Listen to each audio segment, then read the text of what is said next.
غلطي ده مونږ منو غلطي شوې مونږ غلطي ده د پاکستان پر ضد د طالبانو زبردست اقدام پاکستاني ځواکونه یې بخښنې غوښتلو ته مجبور کړل دا چې جنرال مبین غبرګون کې څه ویلي نو جزئیات هم دلته وګورئ او چینل هم سبسکرایب کړئ پاکستاني ریاست چې تل په دې هڅه کې دی چې تر ډیورنډ فرضي کرښې دی خوا نور هم د افغانستان خاوره کې تاسیسات جوړ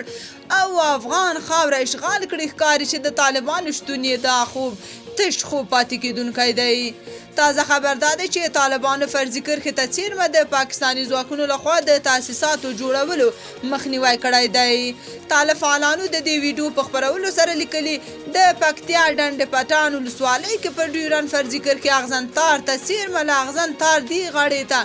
د پاکستاني ځواکونو لخوا د تاسیساتو جوړولو چارې پیل شوې وي چې سیمه کې د افغان پولیسو له لوري مخنیوی شوی او رغول شوی برخې بیرته تخریب شوي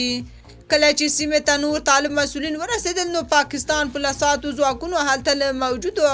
افغان مسؤلینو څخه په دې تړاو بخښنه غوښتې ده او ژمنه یې کړې ده چې بیا به څوک پرې نږدي تر څو داسې کړنې ترسره او اغزن تار ته څیرمه افغان خاوره کې تاسیسات جوړ کړي جنرال مبین ویلي چې د اسلامي امارت ځواکونه حاضر دي د هېواد په یوه لویشت خاورې باندې هم سرونه قربان کړي او هیڅ چاته به اجازه ورنه کړي تر څو د افغانستان خاوره غصب او یا اشغال کړي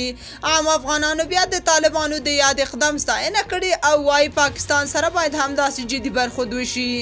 د خلکو په وینا چې پاکستان د افغانستان او افغانانو همیشنی دښمن دی او دوی ته باید هیڅ حالت کې هم سر ټیټ نه کړل شي او د ډز ځواب په ډز ورکړل شي تاسو په دې اړه څه نظر لرئ کومنټ کې شریک او چینل هم سبسکرایب کړئ